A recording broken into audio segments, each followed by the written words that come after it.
And what's up, y'all? Great to see you guys on another PMP night flight that we're taking tonight. Hey, listen, you know what Ray Charles said? Nighttime is the right time. Guns N' Roses said, I'm on the night train. Bruce Springsteen and the Commodores said, there's going to be some sweet sounds coming down on the night shift. So we're on the night shift once again. And I'm not going to let up. I'm not going to relent on Cinderella, Tony, until you give in. There's some weird resistance. You're doing this kind of like, keeping Cinderella at an arm's length, and I won't have it. I won't have it. At a certain point, I'm going to start to get aggressive with me pushing Cinderella on you. But until that day comes, I'll say good evening, Creative Tony. I like your Pearl Jam hat. I dig your flannel, and I dig all our friends right here on the comments line lining up. Look at Rags. There's Aaron Reyes. I got Don Peralta, Michael Diaz. I got my man. What's so funny? What are you laughing at already? I'm just laughing at Rags already, man. What's he saying? Let's just right out of the gates. Dear Paulie and Tony, please excuse Rags for being late yesterday to the show. He was at a late lunch with Fat Tom and Nick Sirianni. Signed Epstein's mother. That's high level, dude. Yeah, Epstein's mother. She wrote a lot of excuses, excuse notes back in the day. What's up, Naomi? What's up, Dub City? What's up, DC? Logan AF. I like to think that's as blank. Logan as blank. I can't prove that's what it means, but that's what it means in my head. Creative Tony, it's a night flight. How you doing tonight, man? Dude, I love the night flight. And if you're gonna keep going Cinderella, I'm gonna until you relent, because you got this weird. You're building a wall between us now. Yeah. No, I'm Kiefer. I'm down with Tom Kiefer. The lead singer Cinderella. You keep saying that. You can't forget the night moves, right? Oh, yeah. And today's. Yeah, I made a post earlier today that I love. I'm gonna try and pull it up later. Maybe I'll try and pull it up right now. What? The night fever, dude. We've got night fever tonight. I mean, come on. We know how to do it. Yeah. Dude, don't think I didn't own Saturday Night Fever on wax. I still have it. Double album. Actually, that's a great album right there. The Saturday Night Fever soundtrack. Can I interest you in the 18-minute or 12-minute version, whatever it is? There's like a 12-minute version of Disco Inferno on there. It's like an extended jam. You ever heard it? Dude, just keeps going. I'll defend it. I'll defend it to this day. And also, just for everybody's head, real quick, dude, I got to get one of those satin jackets, man. You know what I mean? Only thing is, my chest isn't hairy enough to pull that off. I got more or less I got like one clump of hair right in the middle, but I don't have like the fur of a Barry Gibb. Dude, you know what you have, Paulie? You have the hair that Michael J. Fox notices on his chest during Teen Wolf when he first realizes that he's going to wolf out for the first time. He's going to turn. Yeah, he's going to turn. Right. Right. Well, I'll take it. Listen, it served me well to this point. A couple of big announcements on the show tonight. We have a special guest joining us in about a half an hour. No big mystery tonight. I'm going to reveal who it is. If you were a listener of the Paulie Mac podcast, which we did for like 8 years when I was at KBR, Creative Tony was one of my co-hosts, and the other co-host, the guy who talks like this, man, that's Shannon Kaylor. He's our good buddy, and he's one of our colleagues, and he's just a great friend of ours. Also known locally as the lead singer, harmonica player extraordinaire, sometimes drummer of the Stone Foxes, great Bay Area blues rock band. We've talked about him a million times. But anyway, Shannon Kaylor is going to join us tonight at 8:30. He's got a big event coming up, actually, at the Chapel in San Francisco. It's a big Neil Young tribute show, and he'll give you all the details. I might try to get to that bad boy, by the way, man. Nice. I would love to hear an evening of Neil Young songs. And he is one of many local artists that are going to do a bunch of Neil Young songs. So I look forward to that. And it's at the Chapel in San Francisco in the Mission District. I got to tell you, maybe sneaky one of the more underrated venues in the city.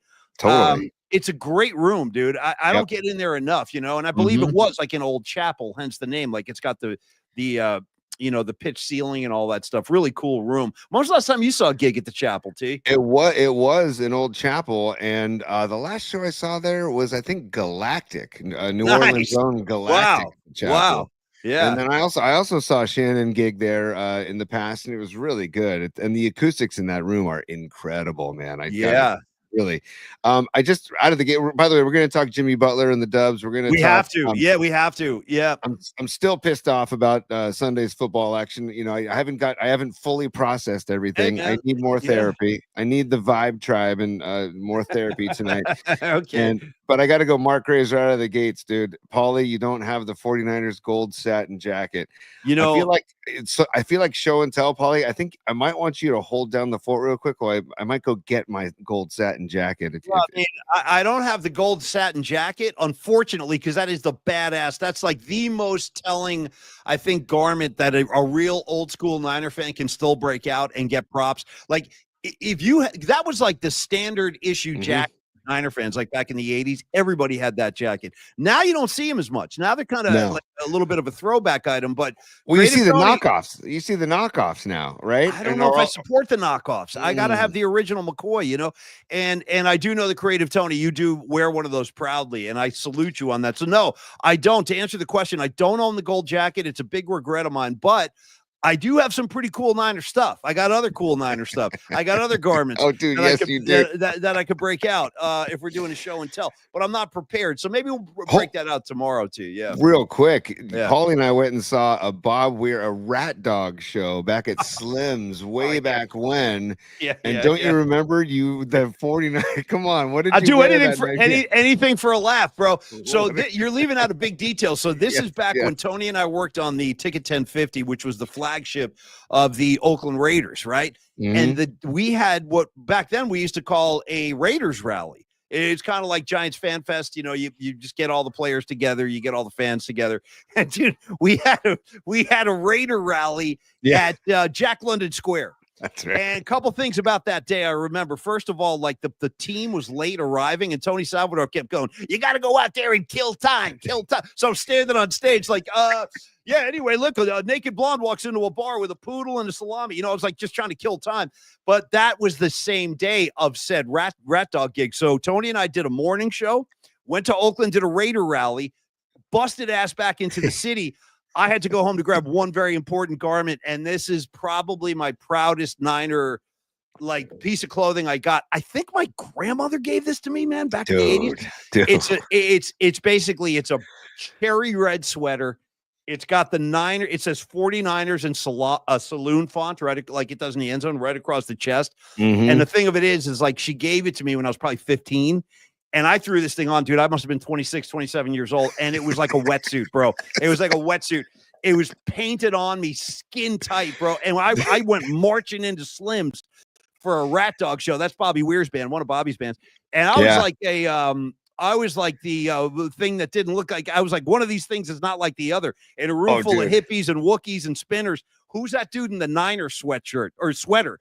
That was Paulie Mack. Yeah. And you were also sweating bullets with that thing on, dude, because it was hot in that club. It was a slim. The sweater was hot as hell, too. You're right. I was pouring sweat, but I was committed to the laugh. I'm like, if I get a giggle out of somebody, this is mission accomplished out here. So great memory. Do you still have that sweater? Do you still have it? I don't. I lost it in one of the moves, like, you know, when you move and you pack. Okay. Yeah, somewhere along the line, I've lost it, and I'm very bummed about that. Well, hey, before the night is through, you will see my point of view. Even if I have to scream and shout, because baby, sorry, that was a little Prince. I'm gonna go get the jacket before the night is through. You will see my point of view. Okay, all right. Fine. It's in the closet over there. I'll just walk over. You can hold down the fort while I go get it later. Let's get some hard-hitting sports stuff in before Shannon Kaylor joins us. So starting with well, first of all, you got the Jazz and Warriors going at it right now. They're in halftime. Warriors have an 11-point lead at half, and I'm going to make sure dude. They better have an 11-point lead at half. Well, they better win this game. Well, no Draymond, no Steph. Easier said than done. The Jazz are a bad club, and they're missing a bunch of people too. So they better. They only got 10. They're 10-34. The Jazz are really struggling. Right. So you're right. This is a game they should win. It's a game they need to win, and hopefully they will. They got another game tomorrow, OKC. That's going to be no cakewalk either, right? So grab this Jazz game tonight. And my goal, Tony, is to get through tonight's show, spend some time with Shannon Kaylor, and then dismiss the classroom so we can all go watch the end of the Dubs game. I kind of like that. Like class dismissed. Yeah, dude. Sit down, Waldo. You know what I mean? Dude. David Lee Roth driving the bus. Yes. That's my kind of school bus. The big news today, Tony. The big news, one of the big talking points, the whole Jimmy Butler saga. Now, I got mixed feelings about this because I've said this before on Polymax Particles, but I'll say it again for our new folks on board tonight. What's up, Johnny Red? I see you, man. Darren Ray, it's good to see you too. Nice, and baby Huey, what's up, man? How you doing, kid? I would say this, dude. Real quick, Paulie, I got to give love. You mentioned Johnny Red, dual screens, PMP on one screen, Dubs on the other. That's gangster. That's some gangster shit right there. As my son would say, that's varsity. That's varsity. That's professional stuff right there, Johnny Red. Nice work, dude. It is a varsity move. It's a gangster move, and that's what I want. Gangsters only, varsity members only on the article comment section. So I like Jimmy Butler. I was a very, very big fan of his in previous seasons. I got to admit, I'm not crazy about what's going on right now. He's been suspended for the third time after he walked out of a Miami Heat practice. And again, Spoelstra and Pat Riley, these are old school guys. They kind of rule with an iron fist, which is not to the liking of many of today's NBA players. They don't want that. They don't want a drill sergeant as a head coach. They really don't. So it's a clash of styles. The interesting thing to me is that they made beautiful music together, Tony, for several. It's like, so I wonder where it turned, what happened. I don't know. I don't know what's going on behind the scenes, but it sounds like Jimmy Butler will have a new home by next Thursday. Yeah. The Warriors' name is starting to come up as a possible destination. Now, we all know he wants to go to Phoenix, but let me start you with this. Do you think Jimmy Butler would be a good fit with the Warriors? Let's just start there. Stylistically, the way he plays, he's kind of a one-man show. That's the thing, man. These me guys. I don't know. I don't know. There's something about the Curry. It's Curry's team. If you really want to make, if you really want to be real about it, Curry would never say that, but I feel like we can say that on behalf of Curry. It's definitely Curry's team. There's no question it's Steph's team. Yes. So I don't know. Yes. I don't know if Curry and Butler need to go have like a silent meditation retreat for 2 days somewhere in the mountains, and maybe just like kind of and maybe Butler realizes, okay. Can I recommend the Miwok Trail up on Mount Tamalpais? One of my favorite trails. Take that Miwok Trail, dude. It'll clear your head. I've done it hundreds of times. Carry on, creative Tony. Can I recommend Spirit Rock out there in the West Marin Hills on your way to Lagunitas out there? Look at you now. Look at you now flexing Spirit Rock. I got you. That's gangster right there too. Yeah. Honest to God, though, man, if anybody needs like a good day or weekend retreat just for yourself, if you need to just clear your head, clear your mind, clear your soul, regenerate, Spirit Rock. But anyways, I think Curry and Butler might need to go to Spirit Rock and have that conversation about it's kind of like, remember Tom Petty? Remember the 4-hour Tom Petty movie we saw in the theater? That incredible Tom Petty and the Heartbreakers documentary. And it's about when Stevie Nicks wanted to join the Heartbreakers. Yeah. And Stevie Nicks is like, Tom, I really want to join the Heartbreakers. And Tom Petty kept saying, but Stevie, there's no women in the Heartbreakers. We're not having it. It's an all-male band. I want to keep it an all-male band. There's no room in the Heartbreakers. So it's kind of like, it's like Steph would have to be like, hey, Jimmy, we got a thing going on here. If you want to come in and be a part of it, great. If you're going to come in and think that you're going to run the show, then I don't think that's I doubt that would be the scenario. I highly doubt that. I think Jimmy Butler knows enough to know that Steph Curry, this is his operation out here, and he would have to, and Draymond Green. I mean, these guys are decorated veterans. They're both going to the Hall of Fame. So yeah, Butler knows he's not going to come in here and start flexing muscle like it's his team. I don't know, dude. He's gotten suspended 3 times this month, dude. He's giving Pat Riley double guns. One of the greatest coaches in the history of the game. He's giving double guns. And that distresses me. I don't like that because I'm a big Pat Riley fan. I really admire what he's accomplished. Yeah. So you asked me if I had to make a decision right now. I don't think I want Butler. I really don't. Well, I don't know if I had to make the decision right now. And so let me ask you this, because for me, the answer is definitely yes. But has your, view of Jimmy Butler, your perception of Jimmy Butler, has that changed since all of these 3 different suspensions that we're watching unfold right now? Or have you felt this way about Butler like the whole time? I mean, because do you know how bad it has to get to be the superstar on a team and get suspended not once, not twice, but 3 times, dude. Like Yeah, that is. no, it's blatant. I mean, they're at each other's throats. And I guess what happened was that Spoelstra told Butler that he would no longer be starting. They're going to start bringing him off the bench. And then apparently that's when he walked out of practice. So, let me give you Darren Reyes. Darren, I you know what? I do appreciate that viewpoint. Jimmy doesn't like Pat Riley. Jimmy needs to be set free. Jimmy just wants to be Jimmy. Don't touch Jimmy. Hands off Jimmy. Somebody had to do it, dude. Somebody had to do it. Don't forget that Jimmy in the Seinfeld was a Jimmy with those like platform toe lifts. Remember those things? Those yes. Shoes? Yeah. Those are Jimmy's shoes. Jimmy added 3 inches to his jump when Jimmy started wearing those. Always referring to himself in the third person. I got you, Darren. I feel you, man. But and also don't forget. Go ahead. No, it's just a good following up on that. So you were this has soured you, or you were kind yes, yeah, yes, because it's just you know how, and I know you are too. It's just all about the team. If maybe like what Darren Reyes is saying, he just needs a new atmosphere, needs to be set free, and he'll basically put the team ahead of his own needs because he wants a ring that bad. Right. I mean, 5 years he's been with the Heat. I think two NBA finals, right? Yeah, I mean, and that's basically Jimmy Butler dragging that team to the finals. Like he was the centerpiece, and he worked his ass off on the court. Yeah. Which is what I loved about him so much as a player. Now I have doubts because I don't know the answer to this question, but I've wondered, does Butler realize the damage he's doing to his rep? Maybe he doesn't. Maybe he thinks that the rest of the basketball community sees the Heat front office as the villains of this story. But in my eyes, I kind of see Butler as coming out of this thing like damaged goods. I mean, that's just my opinion.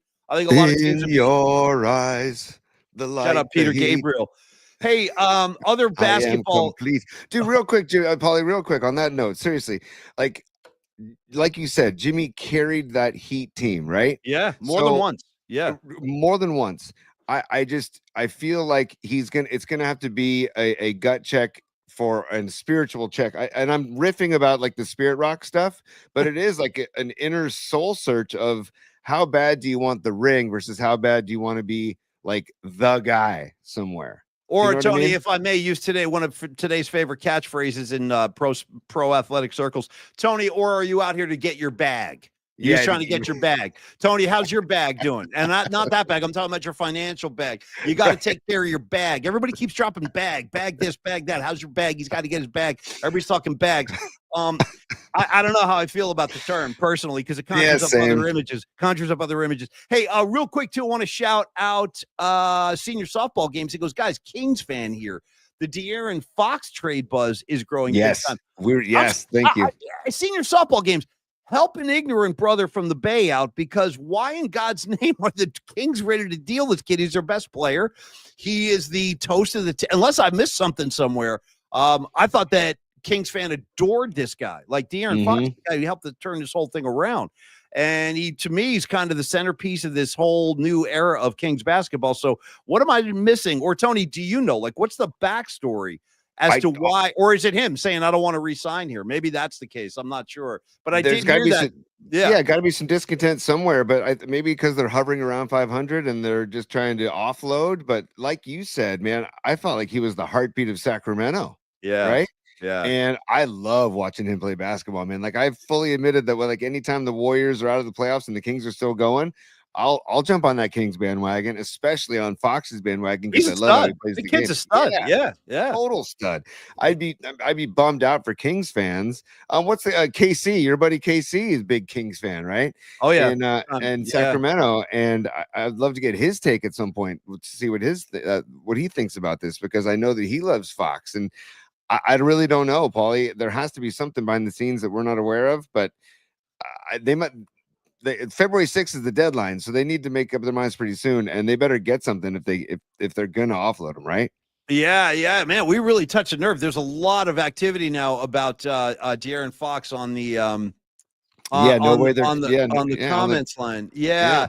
And that's kind of where I'm at, Johnny Red. I was like, why? What am I missing here? Why would they get rid of DeAaron Fox? Doesn't make any sense. We're seeing this over and over. He's staying. Well, we'll see how it plays out. I hope they're all correct. I hope they're all correct. I want them to stay too. Yeah, I want them to let them build something up there. Like they finally got something happening, and I'd like to see him kind of ride it out as the centerpiece of that team. I really. Here's would. what Logan as bleep as that's what we're calling you, Logan. By the way, yeah, sorry, Logan. That's how I see it. Yeah. If we're wrong about that, our apologies, man. But Logan as bleep, he won't resign with them. So I think he's got one more year left. So I think, or at the end of this year, he won't resign with them. Maybe that's the deal. Trying to get rid of him and get something for him before he won't resign. So oh man, it's so interesting, dude. That's why again, Paulie, that's why we have to just appreciate this run the Warriors have had for as many years as that's gone on with Steph, dude. Like it's just, and Draymond and Clay for as long as we had Clay. Like and Looney, man. I was checking in on the game before we started the show. I love Looney. I love Looney. Too. Love Me him too. Yep. And I don't know. I just feel like we're very fortunate here in the Bay Area to have what we have. No question. And Kevon Looney is kind of one of those not underappreciated, but he certainly doesn't get the spotlight on him like some of those other core guys you mentioned in the Warrior kind of championship run. But I remember, I'll never forget this, when the Warriors played the Raptors. God, the Raptors! The Raptors were they won a title. That's crazy to me. The last game ever played at Oracle was Warriors Raptors. I was there. I was in the building. But in any case, I was going to say, don't forget that series, the NBA Finals, Kevon Looney played the finals with a torn pectoral muscle, dude. Do you know how painful that is when you're like boxing dudes out, you're reaching with a torn pec? And he was out there. He's tough as nails. By the way, since we're talking about the Warriors and their championship run and everything, the other big story out of Golden State today, Andre Iguodala will be the recipient of a retired jersey ceremony. So, all right, Andre, good for you, man. Yeah, totally. That's going down on February 23rd. Never again will another Golden State Warrior team member wear the number 9. So he'll be the first and certainly not the last, man. They're going to have a lot of ceremonies as guys start bowing out and retiring and moving on with their life. I mean, these are the jerseys you're going to have to retire: Steph, Clay, Draymond. Yep. Are we going to retire KD's? We going to retire 35? Tony, what do you think? I'm just asking. I'm just talking. It's a question. Wow, good question, man. We used to talk on the Murph and Max show regularly about like Kevin Durant's statue and where's that going to go. So, right. They probably wouldn't have the rings without him when he was here. Yeah, no, I think he was the finals MVP. I'm just asking. I don't know. Retired jersey, 35? I think so. Yeah. I mean, God, that's a good question, Paulie. Man, golly. I think so. If I had to say today, I would say, I think KD gets a statue. Go ahead. Go. No, come on. Well, I was going to say last question on Iguodala, and then I think we should probably get into your bookmarks and top 3 before Koehler shows up and flushes everything right down the toilet because God knows where it's going to go once he comes on, man. No, I'm just kidding. I'm breaking. I love Shannon, and I haven't seen him in a while. I look forward to seeing his little baby face. Bob Fitzgerald said tonight, right before the start of the Warrior game, they were talking about Iguodala's retirement, the jersey retirement ceremony that's coming up. And Bob said, without any kind of debate, with great certainty, he said, Andre Iguodala is also a basketball Hall of Famer. Tony, your thoughts? Now I'm good. I mean, I don't know. God, you're giving me. I'm just asking. This is what we're doing on PMP. Do we got to get to the Fame? Hall of Fame, like that's quite a leap. I respect Fitz's opinion. So, and he's around the franchise every single day, right? And every single practice, and every single game. So I got to go with Fitz on this one. And he did. I just saw Johnny Red said in one of the comments, he changed the vibe of the franchise. Where is that comment, man? Because Johnny's been on point tonight. And thank you for joining us, Johnny. Ooh, is that Golden Days? Is that Cyrus, by the way? Golden Days? Oh, I don't see him yet, but yeah, Golden Days is definitely my boy Cyrus's show, and you got to check him out in his Warrior show, Golden Days. Yes. Yeah. Look at this. Iguodala trade changed the culture of the franchise. Yeah. That's not debatable. That's not debatable. He came to town as an all-star.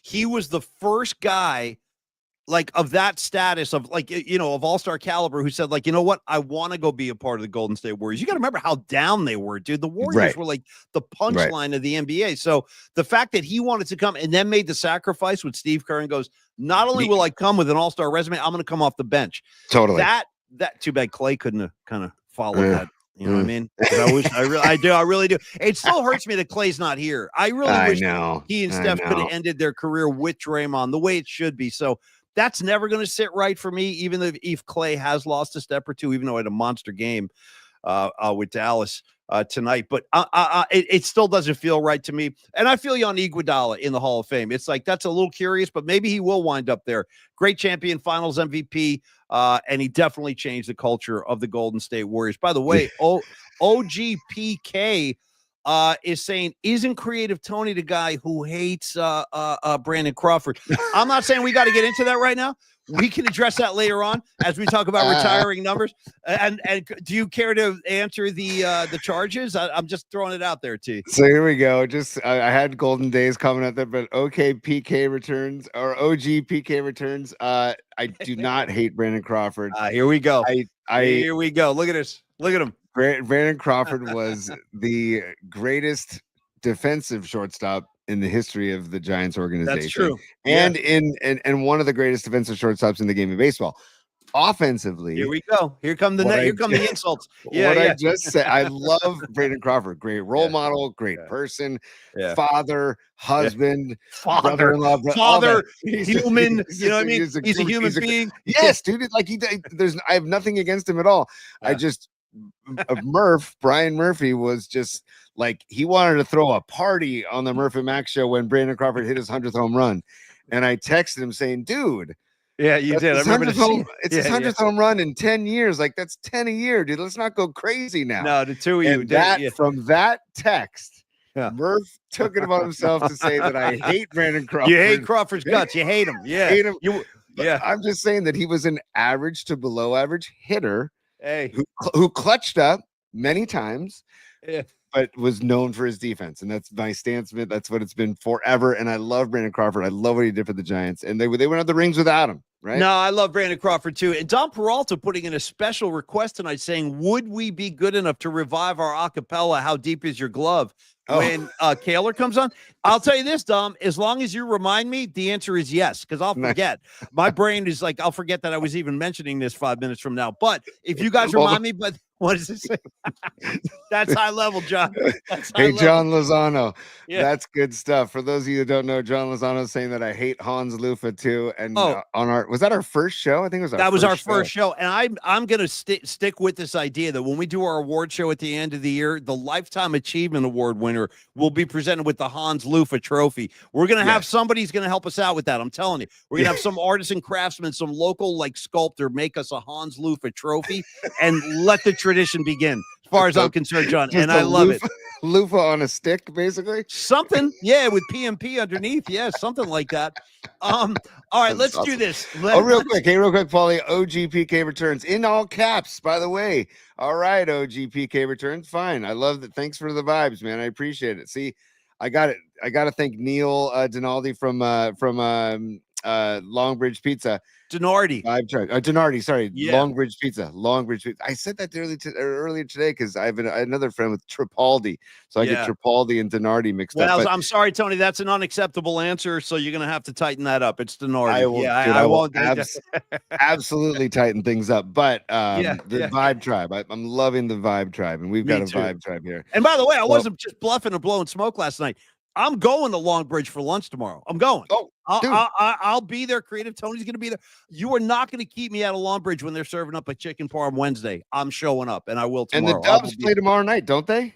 Yes, they got OKC. Yeah. Right. Yeah. So it's like go to Longbridge Pizza before and after the game. It's pretty simple. It's really simple. I'm going to time my walk from the train to Longbridge. I'm going to time it so I have exact and at like a moderate pace, so I can let whatever you want to do, man. You want to time your steps, you go right ahead and do that. Creative Tony, I want to make sure we stay on the plan tonight, which we never do. We're never able to execute a plan. I know, but I want to try. Can I get a couple bookmarks in here? Why don't we do this? Why don't we do a couple of bookmarks? Yeah. Kaylor will roll in whenever Kaylor rolls in, and we can do top three with Shannon at the end of the show. Sure. get a couple sports takes from him. So give me a couple of bookmarks as we anticipate the arrival of Shannon Kaylor. What you got for me tonight, T? All right, stand by. It's time. Sure, go ahead, laugh if you want to. For bookmarks. Maybe that's how you get your kicks. You and your good time buddies. PMP style. I got a flash for you, Joy Boy. Party time is over. I got a flash for you, Joy Boy. I happen to be a Joy Boy myself. Take a lot of pride in being a Joy Boy. Yeah. I got a flash for you, Joy Boy. Yeah. That is here. Let me load up some bookmarks. Yeah, give me something, buddy. Okay, so let me just start here, Paulie Mac, with okay, this is fun. This is because we haven't talked Chiefs at all. We've gone like almost a half an hour without talking Chiefs. Yeah, Marcel is taking you to task. Marcel, I'm with you, buddy. Can we feed the ducks for Christ's sakes already? Yes, we can. You? We can. Jesus. We can. What the hell kind of production is this? You got to feed ducks, man. We're trying to keep consistency going here. And by the way, while you're queuing the ducks up, Marcel. No, Marcel, you're the new program director. I just hired you. Welcome. And crack Tony's ass every day. He doesn't feed the ducks. I need that. Number two, DC also coming at Creative Tony right now saying, hey, where'd it go? I'm going to need that walk time info from the train to Longbridge. Hey, DC, hold them accountable tomorrow. Tony's got to come in with his full report of the time. You're going to be my guy on the clock there. See, dude, Tony, you can't make all these boasts and brags and all these outrageous claims. You're going to have to follow through, T. Here we go. Is this DC DeAaron Chan? I'm wondering. I don't know, but I like where his head's at. Yeah. DC, if you're DC DeAaron Chan, we love you. If it's DC not DeAaron Chan, we love you. So thanks for chiming in.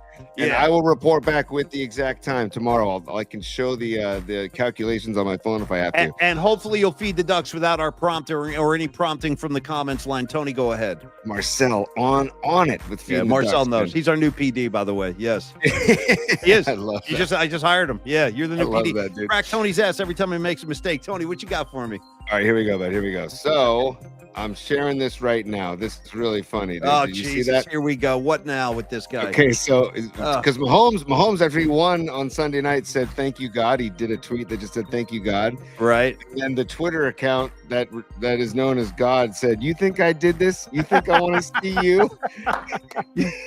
Nice. That's great. You think I want to see you and your cringe family get carried to another ring with a bad late call? Get over yourself, my dude. Dude, hey, God, that's a great response. Thank you, God. Dude, I appreciate you stepping in. Yeah. And then Satan chimes in and says, yeah, this was me. Huge fan of you and your family's work, by the way, especially Jackson, referring to Mahomes' brother Jackson, dude. What? Oh, dude, did you see that kid saying goodbye to his Instagram followers last week or TikTok? Yes. Dude, that was one of the most offensive things I've ever seen. That's great. I don't know where you found this, but that was tremendous. Awesome. Isn't that great? Great? Yeah, God and Satan chime in. And it sounds like neither one of them is a fan of Mahomes, which I like. Yes. Right. So, okay, this is another one, Paulie, that I don't think you're going to see this coming, but I'm going to play it anyways. Stand by. I'm just going to present it here. Okay. Hold on. The ducks are not being fed. Stand by. Yeah, you're falling apart at the seams out here, Tony. Come on, man. I need a pulse. Best. Where's my ducks? This is the best. Where are my ducks, for God's sakes? Let me put that on loop. I'm going to make sure it loops. There we go. Get that shit looped. Come on, man. Tighten it up. Yeah. All right, so that's looping now. And Johnny Red, I agree with you. Even God hates Mahomes. You're damn right, Johnny Red. Me and you, buddy. I feel the same way. Yeah. See, thank you, Johnny. This is great. Okay, so here, listen to this. This is a great commercial back in the day. Ready? Okay. Rock and rollers and out of controllers. Okay, that scares me. Okay. Can I just say that? Yeah. Freeze. Okay, we're getting there. Wow. You are a super duper super group that's about to rock it hardcore. Now go and pop the mother off this hamburger stand, please.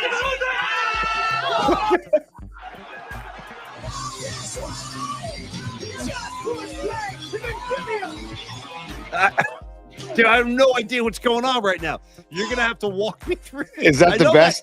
I know that's the Super Bowl. I remember them at the is that all like the pregame for the Super Bowl? Is that what that is? That was the pregame for the Super Bowl with Ben Stiller when Aerosmith did halftime of the January 28th, 2001 Super Bowl. Super Bowl 35, dude. How about that? Well, I'm glad you brought this up because this ties in nicely to one of our earliest guests on the show.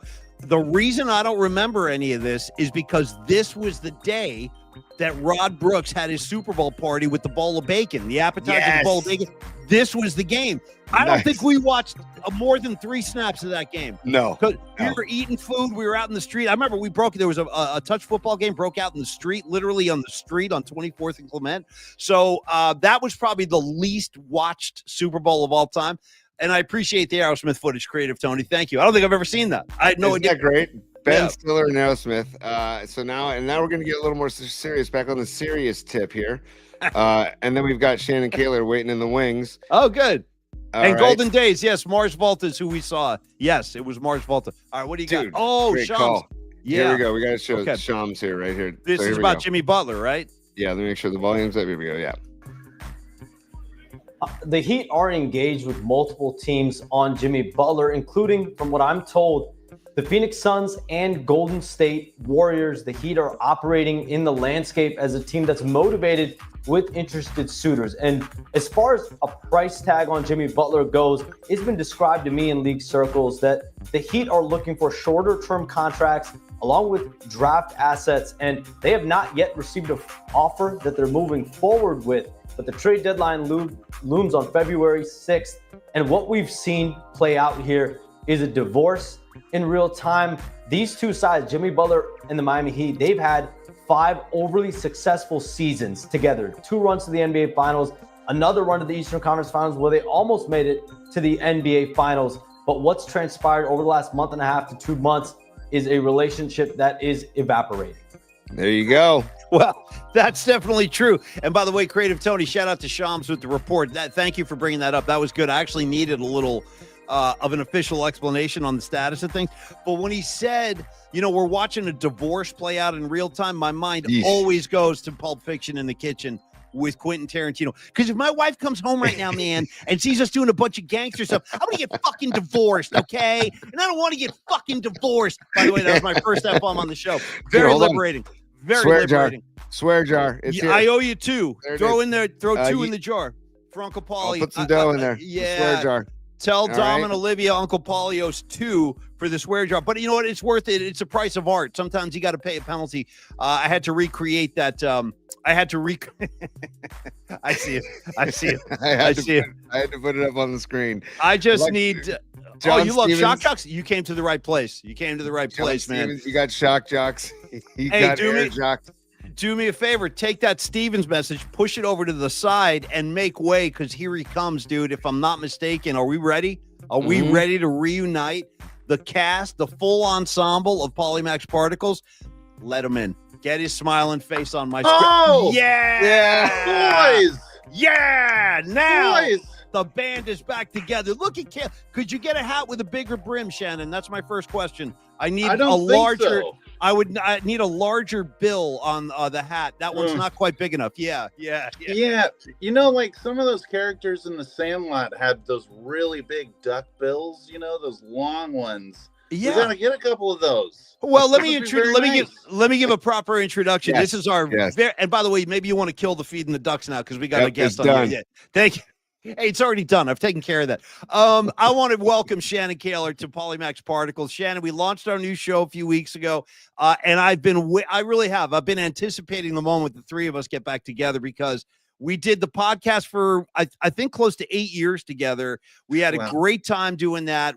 And it's been a while. So Shannon's off on new endeavors. I don't get to see him as much as I used to. So Shannon, welcome back to the Particle Universe. Why don't you start by telling our listener, and by the way, if you go to your screen, Shannon, and activate the comments, you'll see all the people watching the show and checking in and communicate. Yeah. Click on your comments. Shannon, right out of the gate, Sons of Charlie Master. Oh shit, his voice does sound like that.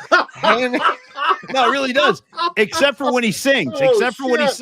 When Shannon sings, there's no trace of "hey man," but when he's in his natural habitat, you're going to hear the twang come out, which I love. It's all part of the charm of Shannon. It's part of the Fresno charm, Paul. If you don't like a little bit of Fresno and you're San Francisco Bay Area person, I don't know I don't know what else I can do for you. No, not only do I like it, Shannon, I demand it. I demand Fresno input on this show. Now, Shannon, I want to let you know that Tony, your friend over there and former boss, Creative Tony, he's picking up right where he left off last time the three of us did a show, because right before you came on, he spent about 5 minutes bashing Brandon Crawford. He's still not over that whole thing. He's still going. The guy's retired and Tony's still going. So let it go, Tone. Let it go. I was responding respectfully to a commenter, and it was OGPK, and he was asking, OJPK Returns was asking, oh, is this the Tony that hates Brandon Crawford? And I said, that's the guy. That's the guy. Yeah. Can we get like a TiVo pause here? Remember TiVo, by the way? Yeah, we do. And so I had to explain myself again, Shannon. So, but he agreed. So it was nice to see. It was nice to see. We're not just bringing Shannon Kaylor on for the sake of great conversation, although that is part of the allure. I'm not going to lie. Shannon is actually part of this big Neil Young gig I was telling you guys about, which is happening at the Chapel in San Francisco on January 30th. Shannon, we're definitely going to talk about that. But before we go into that Neil Young gig, just tell us what you've been up to, man. People on the text line or the comments line definitely remember you. They're saying, hey, the podcast crew is back together. So for the people that used to listen to the podcast, give them an update. Like, what have you been up to? Where have you been? And where can we see you, Kales? I've been busy not watching any Patrick Mahomes at all. Well, I don't watch that because that's crap, and I don't have time for that. No, I'm a new dad, so I especially don't have time for that. Yeah. We're really excited. My wife, Shayna, and I have our little Clementine, and so we've been busy doing that. But yeah, I work at a nonprofit called Community Music Center. So we're really busy trying to bring music education to a lot of kids all over San Francisco. So that's my main thing, and I love that a lot. But yeah, we put out a record a couple of years ago, and Spencer and I, we've been writing a lot lately. So we've been doing that. And, I've been keeping ties with everybody, and they kind of swooped me up. They said, do you want to play some Tin Sandwich? And I said, yes, I love playing the harp, and I'll go play the harp on any Neil song you need. So it's been that's like the best gig, because as a drummer, you're schlepping all the time. Right. It's continuous schlepping. And this is like, I have my cute little suitcase, and I walk in and I have several little harmonicas, and I pluck one out, and then I go home. It's great. Actually, yeah, that is a cute. I've seen the cute suitcase. It is cute. Thank you. It's impressive. Yeah, it's impressive. I feel, forgive me for this, but I've never heard the tin sandwich, adjective or the way to describe the harmonica before. So thank you for educating me, Shan. Tin sandwich. I got to admit, I'm not familiar with tin sandwich either. I've never heard that, and I'm a big blues fan. So I got Koehler out here creating his own terms. But while we're talking tin, you got to shout out David Bowie, Tin Machine. Who remembers Tin Machine? Do you guys remember Tin Machine? David Bowie, out of nowhere, I think this was like the late 80s, early 90s, out of nowhere, because Bowie was always doing weird shit, trying new stuff. David Bowie's like, oh, by the way, I just formed a heavy metal band, and they all wore like 3-piece suits, and they were called Tin Machine. Do you remember them, Kales, by any chance? Dude, no, I don't. Well, you should check them out. I think you'd probably be into it. I mean, David Bowie, these are David Bowie songs, but everything's turned up to 11. T, you do remember Tin Machine? I do. Here, stand by real quick, just for everybody. Just, just to give people a little taste real quick. There you go. Give me a taste. Guys, all the tricks and all the doodads. This is fabulous. I told you about the 3-piece suits. I wasn't bluffing. There it is. Shannon, we're big into doodads, buddy. We're big into doodads. You know what I mean? I love it. Oh my I just want to say good to see you guys. You too, bro. You too, Great man. to see you too, dude. But I just want to let everybody know too that, for real, if you do get a chance to go see the Stone Foxes out on tour, whenever you guys go back on tour, or even if it's just a one-off gig, you will get your money's worth. I promise you that. And the thing about Shannon, I'll never, because like Paulie was saying earlier in the show, Shannon's mild-mannered throughout life, and then he gets on stage, and then he's an animal, rock and roll animal. Yeah, And we did those concerts out in center field last year. Paulie and I emceed those shows, and Shannon's band played their asses off at one of those shows, and it's just a great show. And so hopefully, Shannon, you guys are back on stage with the Stone Foxes sometime sooner than later. I get it. Yeah. Life is, you have a wonderful thing going on at home, but we need to get the Foxes back on stage occasionally. I know maybe not a tour, but occasionally would be wonderful. I would love to. We definitely want to do some recording this year. So, my brother and I, it's one of those things like we were sitting across from each other arguing about how we write. And basically, I don't know how, chords work. I don't know what an A is. I don't know what a B or a C, I don't know how to do that. You're and a drummer. All I do is hum to Spence. So I'm like, so do this, this. And he's like, here we are. We've been doing this since we were 13 and we're 37, 40. We're still doing this and we still enjoy it.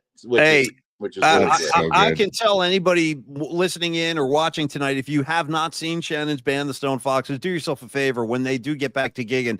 Definitely check them out. Shannon's band is one of the bands that kind of gives me hope, because there's like still a pulse in rock and roll, and you guys definitely flex that when you're on stage. And one of the things I love about the Foxes too is that there's never, ever, ever a question of energy or effort on stage. Like, these guys go balls out, which I like. Like, dude, leave it all on the stage. Give me everything you have. That's what I like when I'm in the audience, and that's exactly what the Stone Foxes. In fact, not only am I in the audience, half the time Koehler winds up in the audience too. He'll jump off that stage in a heartbeat. Shannon's in the crowd half the gig. Yeah. With the tin sandwich.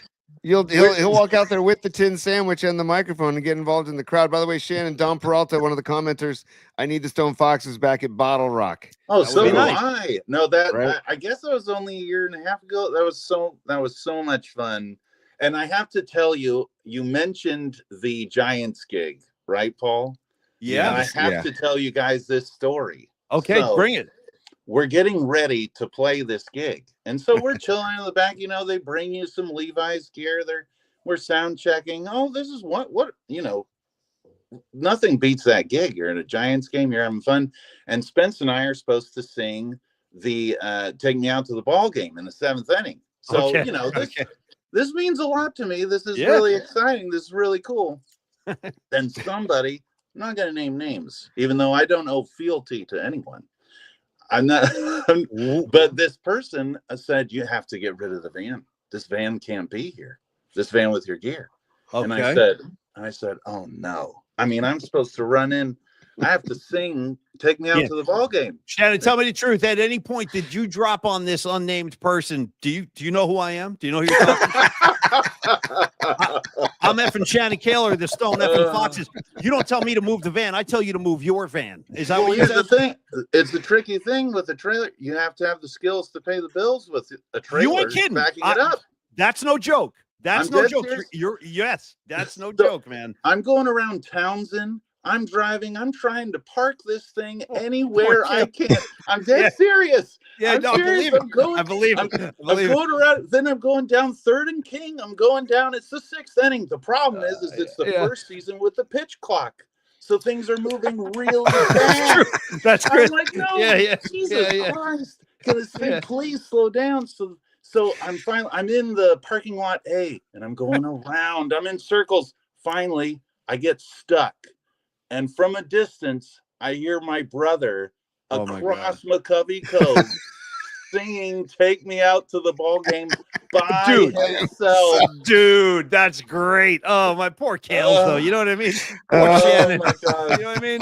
That's unfortunate, but I'm glad you got to retell the story. I think we all benefited from that. Hey, Shannon. Shannon, I have a question for you, buddy, because for those of you who don't know, Shannon is from the Fresno area in a town called Toll House, which is near the town of Firebaugh, which also is the hometown of Josh Allen. I want to know. I want to know, have you done a wellness check on Josh, maybe, or the Allens of the Firebaugh after Sunday's happenings? Kaylor's all about wellness. You know what I mean? Like, if anyone's checking wellness, it should be Shannon. Yeah, right. I have been getting in. Shayna's been getting into like a Friday night sort of wellness. We check in on some sort of wellness lessons. We've been doing that on Fridays. Back to Josh Allen. I'm letting it all go. All I care about is Kendrick's new album, which I think is really good, and I'm looking forward to the show. Yeah. And I don't know. It was just really unfortunate. I was also hoping for the Bills. And, the Central Valley needs it. We get dumped on a lot. Yeah. We were all rooting for Firebaugh, dude. Paulie's musical assignment on Friday was dedicated to Firebaugh. Yeah, but you guys haven't been to Firebaugh, have you? Not yet, but I will. I'll take a pilgrimage. Shannon, if Josh Allen wins the Super Bowl, I'll go to Fireball to celebrate the day after. Why don't we do this? Why don't the three of us make a commitment right now that if the Bills win a Super Bowl with Josh Allen under center, the three of us, that includes you, Shanny, we get in my car and we drive to effing Fireball and we open up our laptops and we do a show live from Josh from Josh Allen's hometown of Fireball. What do you think? Dude, live remote. I'm in. I'm there. I'm there. All right. I have a question for Shannon. Shannon, who are you pulling for in the Super Bowl now that it's two teams that you don't really necessarily cheer for or are a fan of? Oh, I mean, it's kind of like I kind of feel like it's the Padres versus the Dodgers. Like the Eagles are the Padres. Yeah. I still like San Diego. I still like Philadelphia. I like Jalen Hurts. Go, Me too. Fly Eagles fly. Let's do there that. You go. But that's what but I'm really rooting for the onion dip and for Kendrick. And I think I really enjoy the new record. Of course, like some of it is not as experimental as some of the early stuff. And, it would be nice. It would have been nice for a little bit more of that, but the tracks are, they're more club oriented, I think. Hey, Kales, I gotta say, dude, Nice. I loved everything you said. You could say, you could read the phone book right now, and I'd be thrilled. I just love seeing shit because it's been too long. It's been too long since I got to look into the innocent eyes of a Shannon Kaylor. And the people are lining up now. I'm going to relay a question to Shannon on behalf of one of our listeners tonight. Yeah. He's asking. This is Church 916. Church 916 says, "Hey Shannon, I know you're Bob Dylan's like #1 fan. What did you think of the movie?" Great question, Shannon. The floor is yours. I haven't seen the movie. Oh, dude. Well, I know. So check it out. I'm going to make a revelation right now. Another confession, another Paulie Mac confessional on Paulie Mac Particle. Because here's where we tell What's that?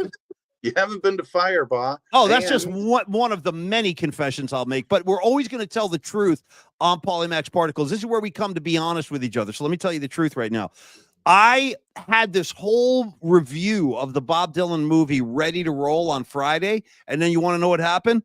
I just forgot to do it during the show. I completely forgot to do it because we have a new Shannon. We have like a new segment we're trying to get off the ground. We're calling it the Particle Pick of the Week, and you can like pick a record, you can pick a restaurant, you can pick like your favorite, clothing store, whatever. So I was like, you know what? I saw the Dylan movie. It was really good. I'm going to give my review. So I effed that up last week. I totally forgot. I spaced it out. So I'm going to boot that to this Friday. But I will say, I'm a big Bob Dylan fan too, Shannon. You and I have talked Bob Dylan a lot over the years. I thought the movie was really good. I thought the kid did a really good job. He clearly took it very seriously. And this is the part that impressed me the most, Shannon. The kid plays and sings in the movie. That's him. I know. I feel like I know more about the movie, but I haven't seen it. Like I know that he played that stuff for 5 years and like really worked hard to do it. And of course, like the early Dylan versus, the early folk stuff, and he would add extra bars of stuff. The timing didn't make any sense. And then, in the 60s, then he's playing blues rock, and then it's got to be, on time for the band. But yeah, now I feel like a fraud. I haven't seen it. I feel very small. You're not like opposed to it, right? You just haven't gotten around to seeing it yet. Like you're going to see it. Opposed to it. In fact, if Church would like to, go with me, I'll go. Nice. Yeah. Well, you know what? Maybe Shannon, speaking of group outings, Tony and I are trying to organize a group outing to go see the new Led Zeppelin documentary. I don't know if you heard about this, dude. It looks insane, and it's authorized by the band. They're not normally into like telling their story, so I'm kind of surprised this is even happening. But I'm all over that and we're talking about making it a group outing. Like maybe we'll give some tickets away. So you might want to jump in on that, Kales. Come with us when we go because they're going to show it in the city on IMAX. So we're looking forward to that. I got one more sports question for Kales. You got something too? Go ahead, I got a couple things because I also want to give Shannon Tony's top 3 for the night. And we got a lot to get to. Then we better start moving. Yeah. So I wanted to dismiss the class. I want to dismiss the class so we can see the end of the Warrior game. So let's rock. Let's go. So here we go. So Shannon, stand by. Tony's top 3. Yeah. Tony's I love the short ones. Yeah. One more. Tony's top 3. That's right. Hey, I just want to say that Shannon, one of our great listeners / viewers, Naomi, she sings along by typing Tony's top 3. Naomi, I feel you big time on that. And Christian Narag, that's a AKA Rags checking in. He just goes, it's T3 time, kids. It's time for T3. We're abbreviating it now. Dude, how about a tattoo on your bicep, Tony, that just says T3? Would you be open to that? I'm down 100%. I'll rep T3. Yeah. So Shannon, Tony's top 3 questions, 2 of them sports related. Third is a wild card. Could be anything. Could stay sports. Could be anything. Okay. So the first question I posed to you and Paulie is, let's pretend Jimmy Butler becomes a Warrior. Okay. Right? With the big news today is that the Warriors are now back in on Jimmy Butler. Do you think that makes them a championship caliber team if they bring Butler to the Bay? It totally depends on how Jimmy is feeling. I feel like we saw what happens when Kyrie wants to play for a team and when he doesn't want to play for a team. And I feel like, and I'm not equating the two like they're the same person, but you can see what desire to achieve goals can do for you. And I don't know. I think they at least are like a 7 seed. I don't think that makes them a contender. But okay, we were riffing earlier that maybe Curry and Jimmy Butler should go out to Spirit Rock out there in West Marin for like a 1-day retreat and maybe get on the same page if Butler comes out to the Bay. I'm more of a Mount Tam guy, Shannon, but the idea is the same. The idea is like a retreat into the wilderness of West Marin to clear your head out a little bit. And I'm sorry, Shannon, I got to apologize to you. I got to apologize to all my friends, but I get easily distracted, man, by this comments line because these guys they keep coming with riffs. Hey Cool It. That's a new. I haven't seen Hey Cool It until tonight, but Hey Cool It is saying, "Hey, I'm going back to Bruce Hornsby." You know what, dude? You have my blessing. You got my blessing. Anytime Bruce Hornsby's involved, I go thumbs up, dude. I loved when he joined the Grateful Dead. Really kind of like re-energized Jerry Garcia. Jerry was like very happy when Hornsby was in the band. So yeah, I'm all about Hornsby in the here, now, then, tomorrow, anytime is a good time for Hornsby. Yes, Tony. Rainbow's Cadillac, Paulie, with Hornsby. Come on. Oh, come on. Let's go. You like that one, huh? Oh, I do. I like Across the River, if I may. Across the river. You got Garcia playing. Mandolin Rain or Mandolin Wind? It's Mandolin Rain, Tony. Your instincts, your first guess was correct. Yeah, Mandolin Rain. Yeah, another great song. Yeah. See, what other show right now can go from Jimmy Butler to Bruce Hornsby? Huh? None. I don't know. None. Right? And while we took the top 3 right off to the tracks, Shannon, I know. We just crumpled it up and threw it away. Kales, I got to come and give you my sympathies too, because we hadn't had a chance to talk about Garth Hudson passing away. Yeah, the last of the band, bro. Like for people that don't know, yes, Shannon Kaylor's a monster Bob Dylan fan, but he's also the biggest fan of the group, the band I've ever met. Like you love the band, and I thought of you when Garth checked out. I was like, Shannon, this is a tough day for Shannon today. Well, and he's the last one, and that's really wild. Yeah.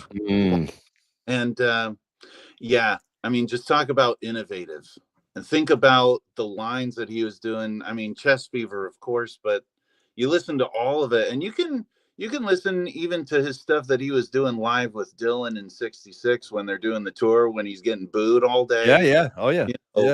You listen to what he's doing on like Ballad of a Thin Man, the little jabs in between. I love Thin Man. Oh, dude,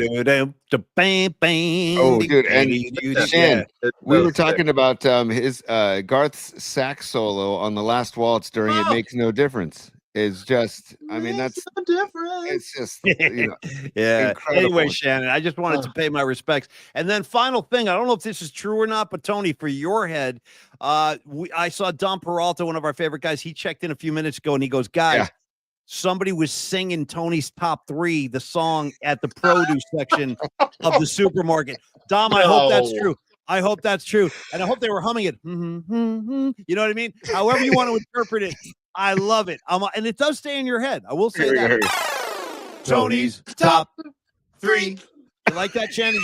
You hear how we layered the vocals? We got harmonies going here. You know what's awesome is we played the Tony's top 3 4 times, so we did one question. That's all. Okay, so Let's finish him up, G. Get him the next two. Go ahead. Number two in Tony's top three. Number two. Okay, dude. So pissed off yesterday. We had a pissed off show yesterday about the whole referee, all the refs going in the Chiefs game and Chiefs Bills game. Do you think it's time to have digital, have measurements go digital, basically, for first downs, for the yardage marker? Do you think it's time for the NFL to go digital? No, because what will we talk about? What will we do? I think the whole idea of, especially with I don't know. I have a real problem with any digitizing of baseball. I don't need the replays. I don't need I don't know. I just feel like anything that isn't human is a problem, because human the human element of everything causes imperfection, and it's the imperfection that we all seek and that we all find interesting. You know what? Like, no. How do you feel about me quoting that and putting it like on a plaque and maybe putting it outside City Hall? Because I loved everything you just said. That was monumental stuff. The only thing I would say, Kales, and I agree with you, by the way. I'm with you on that. I think everything is getting too digitized, and I'm surprised that you said, with you're not the biggest fan of like everything becoming digitized. You know what, like the biggest crime ever perpetrated on the consumers in the United States was when they tried to digitize everybody's analog catalog and say, like, now we're going to introduce the CD because it sounds so good. No, it doesn't. It sounds like S, but the general public kind of bought in, and I'm all against the digitization of analog recorded music. Sorry, I'm geeking out with Shannon for a second, but I don't like it, Kales. Let's keep the tape rolling, bro. Give me that analog now. Yeah. By the way, I'd like to welcome We Don't Need No Stinking Badges commenter. That's the name of the commenter? Yeah, man. Shout out Blazing Saddles. Yeah. Give me a light up home plate, but what colors for strikes and balls? What? That's actually that's a kind of an interesting idea. Right? That's an interesting idea. I would say a strike is probably red a strike would be green, a ball is red. I don't know. Yeah, maybe. But Shannon, we're talking about this because they're talking about maybe. Hey, we'll see about that. Maybe. Yeah. We're talking about this because there's the argument of like putting a chip in the ball, because relying on these, like, I don't know, if you saw the Bills Chiefs game, the two different line judges coming in with two different spots on that fourth down. Yeah, cut the crap with this, And then, but here's the problem, that to Shannon's point, Paulie, is two calls went to further review and they still got them wrong. I know. So it's like, I know. There is no perfect answer. There is no perfect solution.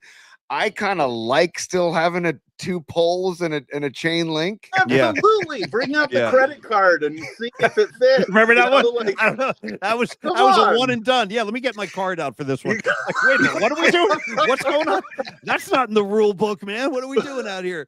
Hey, Shannon, Paulie also really liked when the referee was like, if Washington keeps doing this, I am at liberty to give the Eagles points. I was like, what do we do? We're just making up rules now on the spot? Yeah, I don't like Jalen Hurts' headband. That's 3 points right there for the Commanders. Like, wait a minute. Well, what's going on?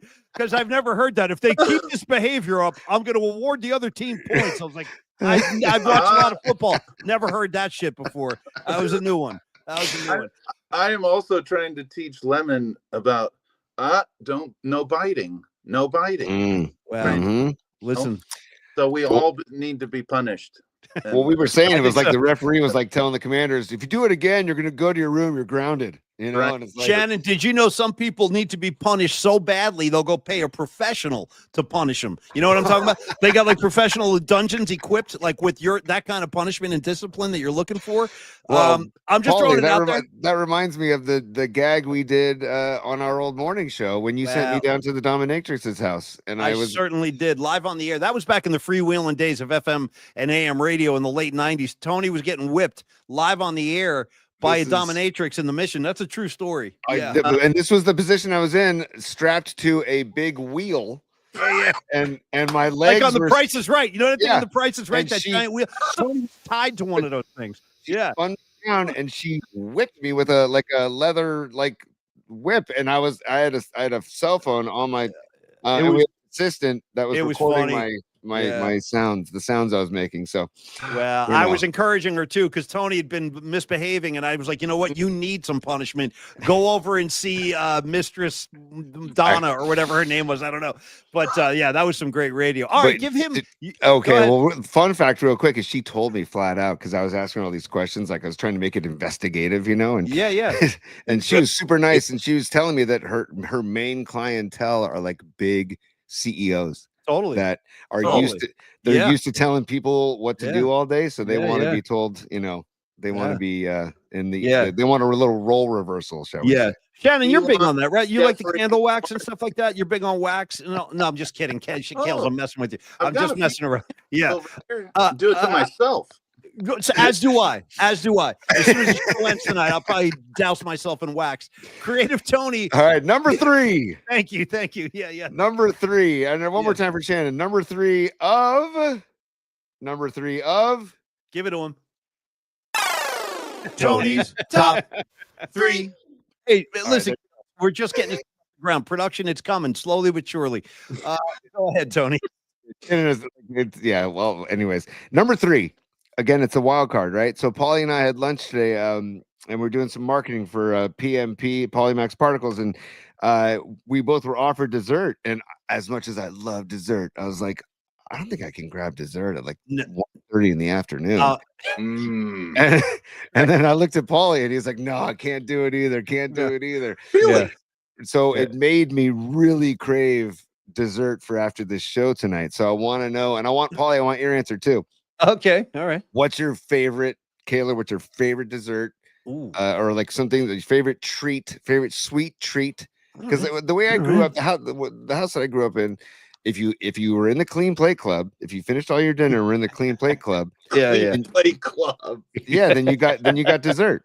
Right? If you weren't in the clean plate club, you didn't get dessert. Dice. No dies. Okay. I like the topic. So you're asking our favorite desserts? Yes. Okay. You're running the show here. Who do you want to go first? Let's go with you first, Paulie, and we'll let Shannon be our guest. We'll do it last. Okay. All right. Now I got to say, like a lot of people, you probably don't know this, Tony, Shannon, because we've hung out many times, but I actually have a real sweet tooth. I really do. I have to like keep an eye on that because like, dude, I'll blow up like a freaking blimp, man, if I let the best of my urges get to me. So I have to use a lot of discipline, kind of keep my girlish figure intact. But I will say this, I'm a fan of baked goods. Bring me the pies, bring me the cakes, bring me the cookies. I'm a big pastry guy. Shout out to Stella's Bakery, bro, in North Beach. Yeah. My favorite bakery in the city. They bring the thunder over at Stella's, man, with the cookies. It's so good. The cannolis, everything. But right now, I'm on a big ice cream kick. So my favorite dessert, unusual topic, but you asked, I'm going to give you an answer. Right now, my favorite dessert is what I have in the freezer. I have this, it's double rainbow ice cream. Yeah. And the flavor. San Francisco's own double rainbow, by the way. You're damn right it is. Shout out Double Rainbow. It's a San Francisco institution. Yes, T. My flavor of choice right now, you guys, ultra chocolate. Ultra. Not regular, not unleaded, not partially chocolate. Ultra chocolate, bro. And it is ultra. Oh, it's so flipping good. It's so flipping good, especially after you've rolled one up and then you get that dry mouth going and then you hit the ultra chocolate. It's like, oh, I think I'm in heaven. So anyway, ultra chocolate double rainbow. That's my answer. Kaylor, I'm very curious to see where this goes. I'm 100% with you in the ice cream realm. Okay. I had a lot of problems growing up because my parents gave me ice cream every night, but that meant that I was addicted. So if I was being punished, as we were discussing, if I was being punished, then they took the ice cream away. The biggest thing that happened to me was I threw orange peels on the bus. They took my ice cream away for 2 weeks. See what happens? I never threw another orange peel in my life. No, you're not allowed. You can't be throwing peels willy-nilly like that, Shannon. That's no way for yeah. Hold on, there's a story right there too. Who are you throwing orange peels at, or why are we throwing orange peels? What are you bullying again, Shannon? Yeah. You're up to your bullying tactics? Yeah. Hey, that's my seat. That's my seat. You're in my seat. I was trying to give put me your lunch down. money. Yeah. How great would it be if we went back and did some investigative reporting and found out that Koehler was a bully? How incredible would that be? Give me your lunch money, man. You know what I mean? Hey. Like taking kids like lunch money and stealing their chocolate milk and stuff. Yeah. Just while we got the commenters on fire, I just got to do this. Don Peralta, tiramisu, king of all desserts. Darren Reyes, it's it. By the way, Darren Reyes, dude, gangster move. Somebody had to call out the it's it. Very nice. The it's it. Naomi, we love Naomi's fodder. Any type of cobbler, I'm all about the tarts. Dom Peralta, double rainbow, all the way. Yeah. G-Man Music, Heidi's banana or coconut cream pie. Dude. Naomi again, Mitchell's Mexican chocolate ice cream. That's a great call, Naomi. Then we got Ultra Chocolate, sounds like a blaxploitation. That's funny. We were talking blaxploitation last night, and dude, guess what's on now? Because there really is a my cable package. One of the movie channels is like the Black Cinema Experience, so all they show is like Black Cinema. And on the docket today, bro, before I came on the air with you guys, you know what they were showing? Blackula, dude. Oh, Blackula. Do you guys know about Blackula? Yeah, Yeah, it's a movie from the 70s, Shannon. It was a guy from Africa who got bitten by Dracula, and then they shipped his ass over to the United States, and now you got Blackula running around Hollywood biting guys. Anyway, shout out Blackula. I'm just throwing it out there. It's a real thing. Yeah. Hey, by the way, it happens. I'm just going to throw in because I want people to know about my treat right now because I'm usually an ice cream person. Okay, we're not going anywhere. Go ahead. I know. I want Shannon to hear the music that DJ Rob B made us, so I'm playing this for the rest of the show. This is a DJ Rob B production. Yeah. I have heard this because, I mean, guys, I'm so happy that you guys are doing this. It's so great. Well, I'm so happy you're on with us tonight, Shannon. It really is great to see you, man. This isn't your last visit, by the way, pal. Oh, you better get used to it. You're going to be a repeat offender, bro. Yeah. But there's a flavor of Ben & Jerry's called Chocolate Therapy. I got to just get that out there because, Paulie, it's like your Ultra Chocolate, but it's even chocolatier. Talk to me. I don't even know about this flavor. It's called Chocolate Therapy, dude. Check it out. It's phenomenal. And what do we got? Chunks of what in there? Because Ben & Jerry's always has like nuts and fudge and all kinds of stuff. No, there's no nuts. I'm not a nuts guy in my ice cream, by the way. Just for the record. I need a smooth experience. Experience. Write that down at home. Tony does not want nuts on his ice cream. Tony, go ahead. Yeah. What about the little pistachios in a Nope. Shannon, I'll do it. I'll do pistachio right now to prove a point. I'll do it. Yeah, me and you, buddy. Me and you. No, sorry, I can't do that. I need a smooth experience. All right. And then also, if you're I think you can find it at any market, but there's an Italian little wafer treat called Quadratini. If anybody out there knows about the Quadratini, and there's multiple flavors of Quadratini. Check out Quadratini. Boy, I'm telling you. I gotta shout out the Italians, man. They know how to run a bakery, bro. I'll tell you that much. You go into any given Italian. What's so funny? I'm telling you the truth. They take their baked goods very seriously, Shannon. The Italians. I was over in Italy. I hit every bakery in my path. And I'm glad I did. It was sensational. All right, now, very important plug for my good friend Shannon Kaylor. This is where we're going to get serious. We have an all-star tribute to Neil Young coming up in San Francisco. What day of the week is this, Shannon? What day is the gig? It's this Thursday, and we still got tickets available, but it's been a blast. We did 2 of them at the Junction, and now we're bringing it to San Francisco, and we're doing new tracks, but we always do deep cuts, and it's people from, just amazing players. Elliot Peck from Midnight North, Mookie, Mookie Siegel. Now, I just so you know, I just did a gig opening for Mookie Siegel last week. I played up at Max in Fairfax, and Mookie was playing with Barry Sless. I did an acoustic set before they went on. So Mookie's great. Now, Shannon, is Elliot Peck? Did he do work with Metallica also, or do I have the wrong guy? Oh no, she's in Midnight North. She's with Graham Lesh in Midnight. Nice. Oh, Elliot is one. My apologies. Okay, I was thinking of somebody else. Okay, my bad. Sorry about that. No. You guys carry on. I was reminded by Johnny Red. And I got to keep my word, dude. Go ahead. The satin starter jacket. I'll be right back. Okay. By the way, the Dubs are about to gag to the Jazz. Just so you know. I'm gonna let everybody out of here in about 2 minutes. Just bear with me 1 second. And also, Shannon, Tim Marcus. Tell me about Tim Marcus. I see Tim Marcus on the bill also. Tim Marcus, he is the founder and creator of Milkman Amplifiers. Wow. And they do incredible stuff. You'll probably see them now that you've heard of them, if you haven't heard of them already. He's through the Bay Area, but also they're out in Nashville. They're everywhere. It's kind of like if you know, you know, and he builds custom stuff. Nice. And really incredible. But he's also probably the best pedal steel player in the Bay Area that I've ever played with. Okay, well, let's at least save a chair for Barry Sless too, because Barry plays a mean pedal steel also. My bad. Shannon, no, nobody's bad. It's all great. The more great musicians, the better. Now, Kales, do you know what songs you're going to play? I'm just curious. Like, what, or do you want to tip your hand and tell me, or do you want to keep it a surprise? Oh, we have to keep some songs. Okay, but I will say the ones I'm singing on. I'm singing Mr. Soul in Ohio. Dude, nice, so, dude. Yeah, Mr. Soul.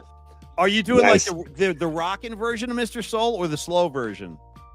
I also love the slow version from the MTV Unplugged. Yeah, it's a good one. It's a good one. But we're rocking it out. Yeah. Yeah, hey, Shannon. I love it. Yes. Can I make a request for an encore? It's not dark yet, but it's getting there. Oh, for some Dylan? Well, that's Bob Dylan. Yeah, I know. Well, he's doing a Neil Young gig, though. Oh, you're doing Neil Young. That's right. My fault. See what happens to Creative Tony. All right, maybe you should, show off the jacket, Tony. Let's get back into your wheelhouse. Yeah. Here we go. So there it is, the chalk line. People were wondering if it was chalk line. So there's a label, chalk line jacket.